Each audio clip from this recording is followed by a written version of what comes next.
فرمایا ان اللہ عمر محمدا صلی اللہ علیہ وسلم وابقى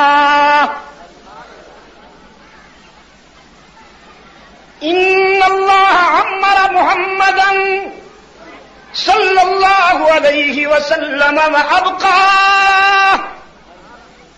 حتى اقام دین اللہ وأظهر أمر الله وبلغ رسالة الله وجاهد في سبيل الله إن الله عمر محمدا اس میں تو بخل نہ کرو نا إن الله عمر محمدا صلى الله عليه وسلم وأبقى حتى أقام دين الله وأظهر أمر الله وبلغ رسالة الله وجاهد في سبيل الله ثم توفاه الله على ذلك وقد ترككم على الطريقة فإن منكم الله ربه فهو حي لا يموت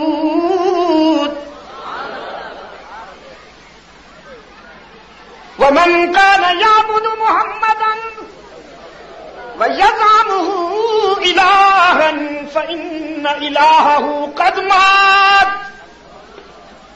صدیق اکبر نے جھجری، فاروق اعظم نے جھجری دی. ہاں آپ بھی یہی کہتے ہیں؟ فرمایا ہاں ابن خطاب من كان يعبد محمدا فإن محمدا قد مات.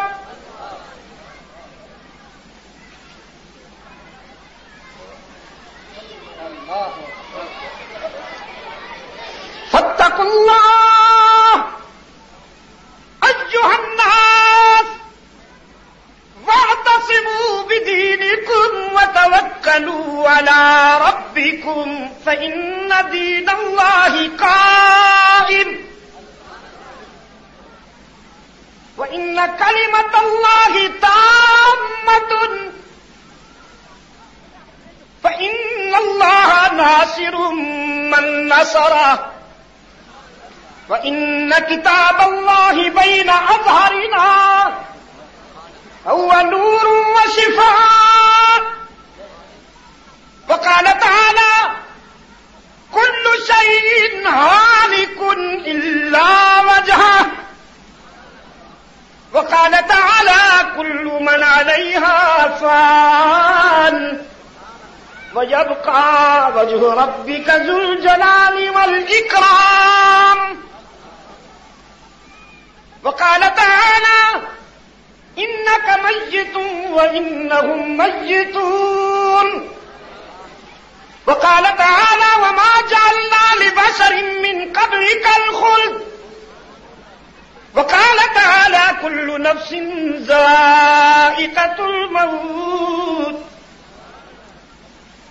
وقال تعالى وما محمد إلا رسول قد خلت من قبله الرسل أفإن مات أو قتل أَإِنْقَلَبْتُمْ عَلَىٰ أَعْقَابِكُمْ فَمَن يَنْقَلِبْ عَلَىٰ عَقِبَيْهِ فَلَن يَضُرَّ اللَّهَ شَيْئًا.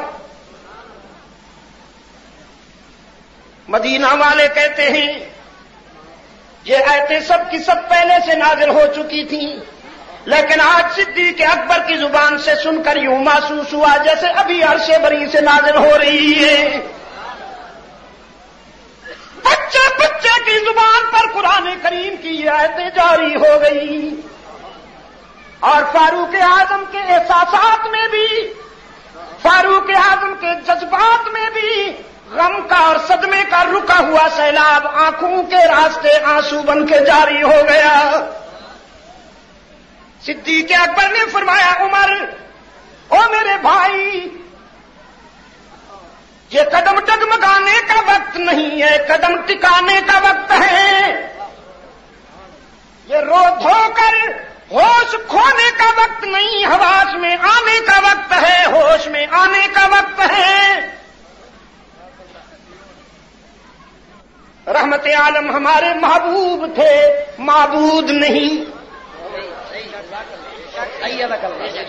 رحمت عالم صلی اللہ علیہ وسلم ہمارے محبوب تھے، معبود نہیں۔ جس پہ موت نہیں آئے گی وہ وہی ہے جو معبود حقیقی ہے۔ اس کے بعد قرآن کہہ رہا ہے، بار بار کہہ رہا ہے، جگہ جگہ کہہ رہا ہے کہ اللہ کے سوا جو کچھ بھی ہے مٹنے والا ہے، اس پہ فلاح آنے والی ہے۔ بس وہی ایک فلاح سے پاک ہے۔ اب تو سمجھ میں آ جانا چاہیے۔ فاروق اعظم رضی اللہ تعالیٰ عنہ روئے، عرض کیا خوب سمجھ میں آ گئی بات۔ اور صدیق اکبر نے اپنے خطبے میں 4 اہداف بیان کیے ہیں۔ ان اللہ امر محمدا صلی اللہ علیہ وسلم وابقاہ حتی اقام دین اللہ واظہر امر اللہ وبلغ رسالت اللہ وجاہد فی سبیل اللہ۔ اقامت دین، اعلاء کلمت اللہ، تبلیغ رسالت اور جہاد فی سبیل اللہ۔ یہ تعویذ گنڈا لکھنے کا تذکرہ کہیں نہیں ہے۔ نبی کی سیرت اور پیغمبر کی زندگی کے یہ 4 اہداف ہیں جو صدیق اکبر نے بیان فرمائے۔ ان میں پہلا ہدف اقامت دین۔ اور دین کیا ہے؟ اس کے لیے آپ مجھے 15 منٹ دیں گے، میں آپ کو سورہ یوسف کی طرف لے چلوں گا۔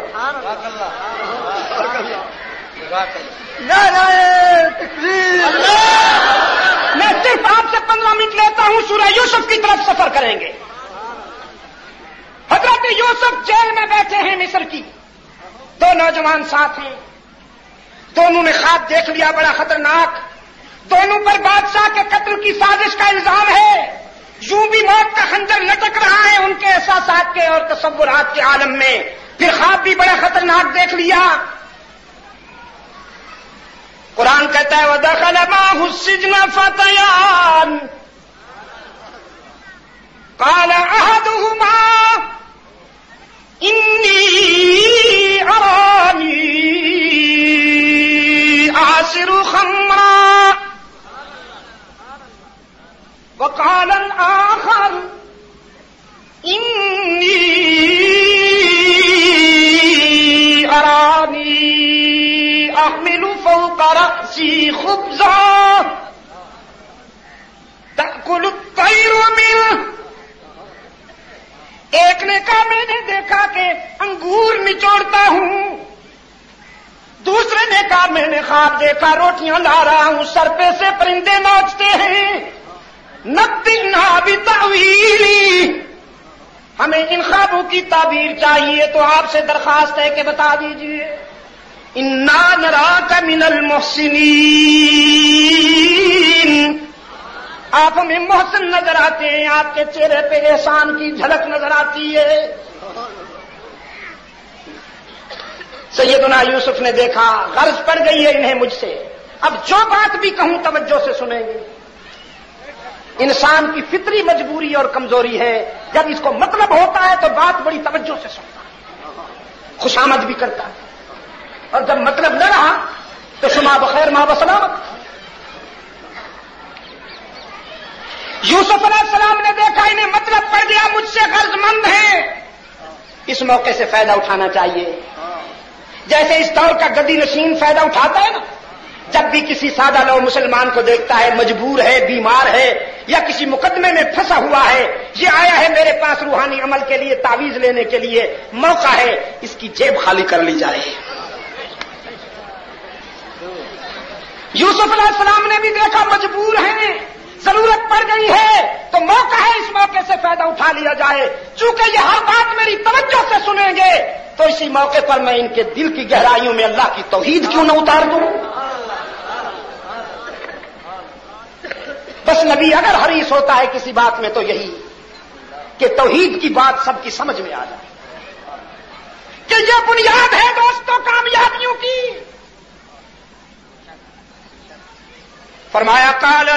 یأتیکما طعام ترزقان، کھانا آنے سے پہلے تمہارے خوابوں کی تعبیر ملے گی، گھبرانا نہیں. لا یأتیکما طعام ترزقانہ الا نبأتکما بتأویلہ قبل ان یأتیکما. پیغمبر تیری عظمت پہ قربان جاؤں. پیش بندی کے طور پہ فرمانے لگے تمہارے خوابوں کی تعبیر کا تعلق آنے والے زمانے سے ہے، اور آنے والے زمانے کا علم اللہ کے سوا کوئی نہیں. میں جب تمہارے خوابوں کی تعبیر بتاؤں تو تمہارے ذہن میں شرک کے جراثیم پیدا نہ ہو جائیں، کہیں مجھے عالم غیب نہ سمجھ بیٹھو. ذالکما مما علمنی ربی، یہ جو خوابوں کی تعبیر بتاؤں گا وہ میرے علم غیب کی روشنی میں نہیں ہوگی، بلکہ اللہ کے عطا کردہ علم کی روشنی میں ہوگی. ہم تو طالب ہیں، وہ دینے والا ہے. وعدہ بتائے تو ہم کچھ نہیں جانتے. یہ بیٹا ہے، ذرا بات کی بھی سنیے. کسے خورشید از گم کردہ فرزند کہ اے روشن گوہر پیرے خرد من، ز مصرش بوئے پیراہن شمیگی چرا در چاہے کنعانش ندیدی. بگفتہ حال من برکے جہانس دمے پیدا دیگر دم نہانس. حضرت یعقوب سے پوچھا گیا کرتا مصر سے روانہ ہوا یوسف کا تو آپ نے یہاں کنعان میں بیٹھے ہوئے فرما دیا لاجد ریح یوسف انی لاجد ریح یوسف لولا ان تفندون. تو پھر جب وہ کنعان ہی کے کنویں میں تھے، اتنے دور سے خوشبو سونگ رہی، تو جب یہاں کنعان میں تھے اس وقت پتہ کیوں نہیں چلا؟ فرمایا ہمارا حال تو بس ایسے ہے جیسے بجلی چمکتی ہے تو تنکے بھی نظر آتے ہیں، اور جب نہیں چمکتی تو ہاتھ بھی سجائی نہیں دیتا. ہمارے دل پہ بھی جب وہی کی بجلی چمکتی ہے تو فرش پہ بیٹھ کے عرض کی خبریں دیتے ہیں، اور جب وہی کی بجلی نہیں چمکتی تو پاؤں کے نیچے والی چیز کبھی پتہ نہیں ہوتا. کہے برتارا میں آلہ نشینے، گہے برتارا میں آلہ نشینے، گہے بر پشت پائے خود نبی نے. فرمایا ذالکما مما علمنی ربی، یہ جو میں تمہیں تعبیر بتاؤں گا یہ اس علم کی روشنی میں ہوگی جو میرے رب نے مجھے عطا فرمایا. یہ پیغمبر کی دیانت ہے کہ کہیں انہیں کوئی غلط فہمی نہ ہو جائے. میری وجاہت کو دیکھ کر، میری شخصیت کو دیکھ کر کہیں یہ نہ سمجھنے لگے کہ بڑا علام الغیوب تو اللہ ہے، لیکن یہ پیغمبر بھی کچھ نہ کچھ عالم غیب ضرور ہوتے ہیں. یہ نبی کی دیانت ہے کہ اس بیماری کا سد بات پہلے کر دیا. فرمانے لگے انی ترکت ملت قوم لا یؤمنون باللہ وهم بالآخرۃ هم کافرون. یہ جیل سے باہر کافر قوم ہے، وہ اللہ کو نہیں مانتے، یوم آخرت کو نہیں مانتے. واتبعت ملت آبائی ابراہیم واسحاق ویعقوب ما کان لنا ان نشرک باللہ من شیء ذلک من فضل اللہ علینا. جہاں تک میرا تعلق ہے میں اپنے باپ ابراہیم و اسحاق و یعقوب کا متبع ہوں. ہم کیوں اللہ کے ساتھ کسی شے کو شریک کریں؟ ہمارے ضمیر نے یہ گوارا نہ کیا کہ ہم اللہ کے ساتھ کسی شے کو شریک بنائیں، اور یہ بھی ہمارا ذاتی کمال نہیں. ذالک من فضل اللہ علینا. تصور توحید میں وفا بھی ذاتی کمال نہیں، یہ بھی وہی کر سکتے ہیں جن پہ اس کا فضل ہو جائے. یا صاحب السجن ارباب متفرقون خیر ام اللہ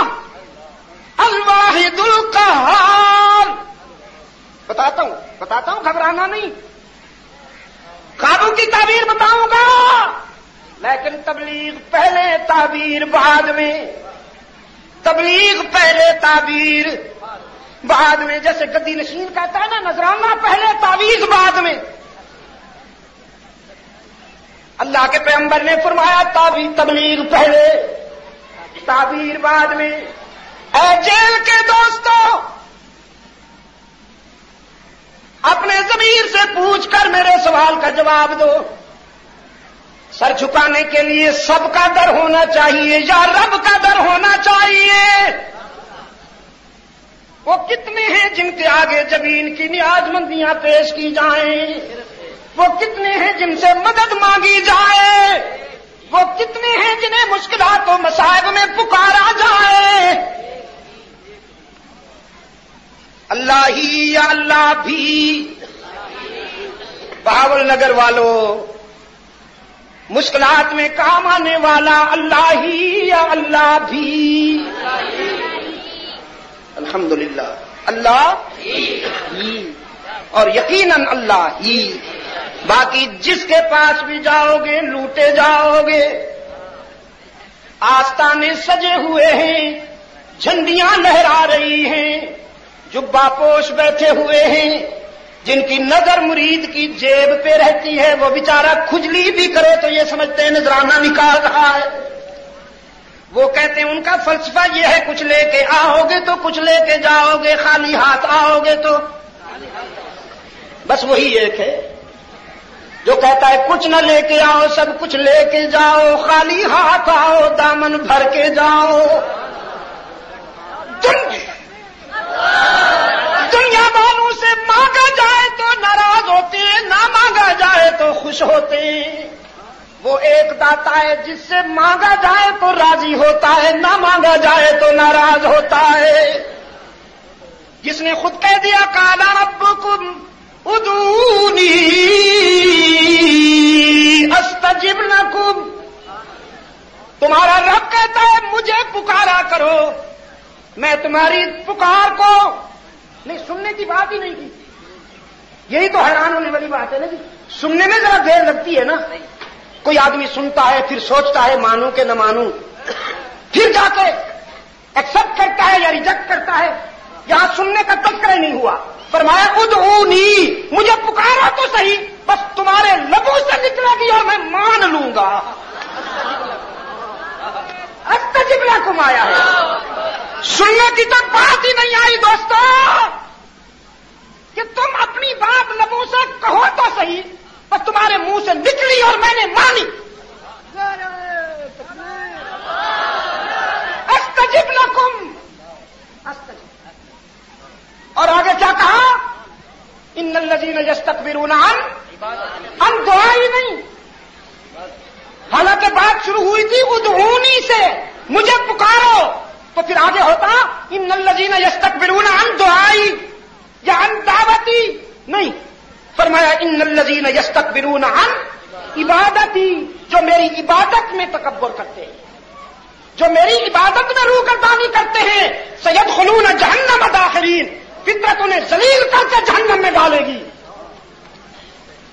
تو مطلب یہ ہوا منچن آباد کے روشن ضمیروں، بہاول نگر کے روشن ضمیروں، قرآن آپ کو یہ بتلانا چاہتا ہے کہ پکارنا عبادت ہے. حضور نے فرمایا جو قرآن کے حقیقی ترجمان ہیں، پہلے مفسر ہیں، الدعاء هو العبادہ. یہ آپ نے کیا کیا؟ تنہائی میں جب کوئی سن نہ رہا ہو، جب آپ بالکل اکیلے ہوں، اس وقت جب آپ یا اللہ کہیں گے تو اور زیادہ آپ نے پرخلوص عبادت کی. تو یا اللہ کہنا کیا ہوا؟ عبادت ہوا نا. تو یا عبداللہ کہنا کیا ہوا؟ پھر شرک ہوا. یہ تو کامن سینس کی بات ہے، اس کے لیے بھی کوئی دلیل کی ضرورت ہے. یا اللہ کہنا کیا ہوا؟ ادعونی، مجھے پکارا کرو. پکاریے ذرا، جم کے پکاریے ذرا. قال ربکم ادعونی، قال ربکم ادعونی. اب آپ نے کیا کیا؟ عبادت کی. تو اگر آپ نے کسی لہجے میں، کسی انداز میں نبی کو پکارا، ولی کو پکارا، علی کو پکارا، صحابی کو پکارا، یہ کیا ہوا؟ عیسائیوں نے کس کو پکارا؟ ولی اللہ کو یا نبی اللہ کو؟ کیا بن گئے؟ مشرک ہو گئے نا. یہودیوں نے کس کو پکارا؟ عزیر علیہ السلام کو. کیا ہوئے؟ وہ اگر نبیوں کو پکارے، وہ اگر رسولوں کو پکارو تو مشرک ٹھہرے، اور تم اگر نبی کو علی کو پکارو بلکہ کسی بھی ولی کو پکارو تو تم عاشق بن جاؤ. تلک قسمت دیزا. یہ فیصلہ کس نے کیا؟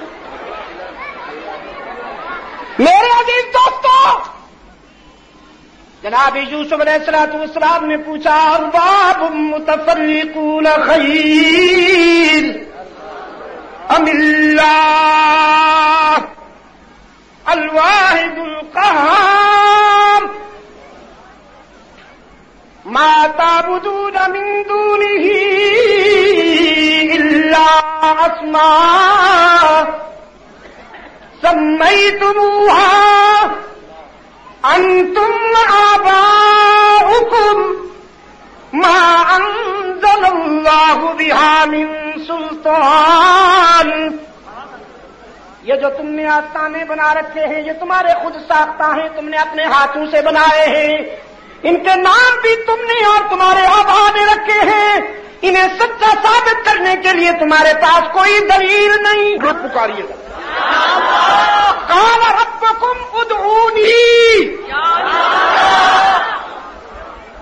قال ربکم ادعونی. اب آپ نے کیا کیا؟ عبادت کی. تو اگر آپ نے کسی لہجے میں، کسی انداز میں نبی کو پکارا، ولی کو پکارا، علی کو پکارا، صحابی کو پکارا، اپنے باپ کو پکارا، ولی اللہ کو پکارا تو یہ کیا ہوا؟ عیسائیوں نے کس کو پکارا؟ ولی اللہ کو یا نبی اللہ کو؟ کیا بن گئے؟ مشرک ہو گئے نا. یہودیوں نے کس کو پکارا؟ عزیر علیہ السلام کو. کیا ہوئے؟ وہ اگر نبیوں کو پکارے، وہ اگر رسولوں کو پکارو تو مشرک ٹھہرے، اور تم اگر نبی کو علی کو پکارو بلکہ کسی بھی ولی کو پکارو تو تم عاشق بن جاؤ. تلک قسمت دیزا. یہ فیصلہ کس نے کیا؟ میرے عزیز دوستو، جناب یوسف علیہ السلام نے پوچھا ارباب متفرقون خیر ام اللہ الواحد القہار ما تعبدون من دونه الا اسماء سمیتموها انتم آباؤکم ما انزل اللہ بها من سلطان. یہ جو تم نے آستانے بنا رکھے ہیں یہ تمہارے خود ساختہ ہیں، تم نے اپنے ہاتھوں سے بنائے ہیں، ان کے نام بھی تم نے اور تمہارے آبا نے رکھے ہیں، انہیں سچا ثابت کرنے کے لیے تمہارے پاس کوئی دلیل نہیں. تو میری سنو، ان الحکم الا للہ، ان الحکم الا للہ امر اللہ تعبدوا الا ایاہ. آگے کیا ہے؟ ذالک الدین القیم. یہ ہے دین قیم کہ اس کو حاکم اعلیٰ مانو. حکمرانی کس کی؟ عبادت کس کی؟ لیکن پہلے حکمرانی کی بات ہوگی، پھر عبادات بھی محفوظ رہ سکیں گی. کبھی نہیں ہو سکتا کہ حکومت پر تو مشرک بیٹھے ہوں اور عبادات محفوظ ہو جائیں. نہیں نہیں نہیں.